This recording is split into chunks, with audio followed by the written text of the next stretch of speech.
ಇವ್ರದೆಲ್ಲ ಹಿಂದೂ ಹೃದಯ ಸಾಮ್ರಾಟ್, ವಿಶ್ವಗುರು, ಇದೆಲ್ಲಾನು ಕೂಡ ಟೈಟಲ್ಗಳು ಇವರೇ ಕೊಟ್ಕೊಂಡಿರೋದು. ಈಗ ಪಾಕಿಸ್ತಾನ್ ಜೊತೆ ಓಪನ್ ಆಗಿ ಟರ್ಕಿ ಬಂತು, ಚೈನಾ ಬಂತು, ನಮ್ಮ ಜೊತೆ ಒಬ್ರನ ಬಂತ್ರ ಹೇಳಿ officially? Let us be honest. ಇವರು 100 ದೇಶಗಳನ್ನ ಪ್ರವಾಸ ಮಾಡಿದ್ರು. ಏನಿಲ್ಲ ಅಂದ್ರೂ ಎಲ್ಲ 100 ರಾಷ್ಟ್ರಪತಿಗಳನ್ನ, ಪ್ರಧಾನಮಂತ್ರಿಗಳನ್ನ ಅಪ್ಕೊಂಡ್ರು.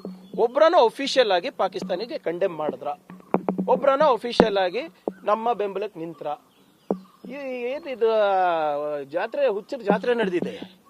ಬಾಯ್ಕಾಟ್ ಟರ್ಕಿ, ಬಾಯ್ಕಾಟ್ ಅಜರ್ಬೈಜಾನ್ ಅಂದ್ಬಿಟ್ಟು. ಈಗ ನಿನ್ನೆ ಅಮೆರಿಕಾದವರು ಟರ್ಕಿಗೆ 300 ಮಿಸೈಲ್ ಕೊಟ್ಟಿದ್ದಾರೆ. ಆದ್ರೆ ಇವಾಗ ಬಾಯ್ಕಾಟ್ ಅಮೆರಿಕ ಆಗ್ಬೇಕಲ್ಲ?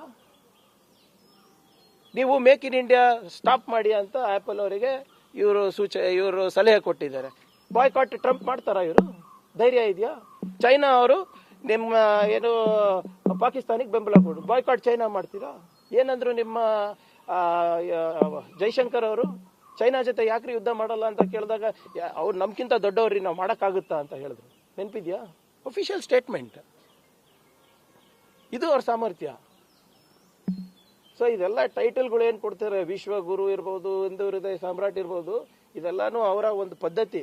ಹೆಂಗೆ ವೀರ್ ಸಾವರ್ಕರಿಗೆ ವೀರ್ ಟೈಟಲ್ ಸಿಕ್ಕಿದೆ ಅಲ್ಲ, ಅವ್ರಿಗೆ ಇನ್ನ ಗೊತ್ತಿಲ್ಲ. ವೀರ್ ಸಾವರ್ಕರ್ಗೆ ವೀರ್ ಟೈಟಲ್ ಯಾರು ಕೊಟ್ಟಿದ್ದಂತ ಅವರಿಗೆ ಗೊತ್ತಿಲ್ಲ. ಹಂಗೆ ಇವರೇ ಸ್ವಯಂ ಘೋಷಿತ ವಿಶ್ವಗುರುಗಳು, ಸ್ವಯಂ ಘೋಷಿತ ಹಿಂದೂ ಹೃದಯ ಸಮ್ರಾಟ್ಗಳು, ಇದೆಲ್ಲ ಒಂದು 100 ಟೈಟಲ್ ಇದೆ ಅವರಿಗೆ. ವಿಕಾಸ್ ಪುರುಷು ಎಲ್ಲ ಇವರೇ ತಾನೇ ಕೊಟ್ಕೊಂಡಿರೋ. ಯಾರಾದ್ರೂ ಬೇರೆಯವ್ರು ಹೇಳಿರೋದು ಕೇಳಿದ್ದೀರಾ ನೀವು?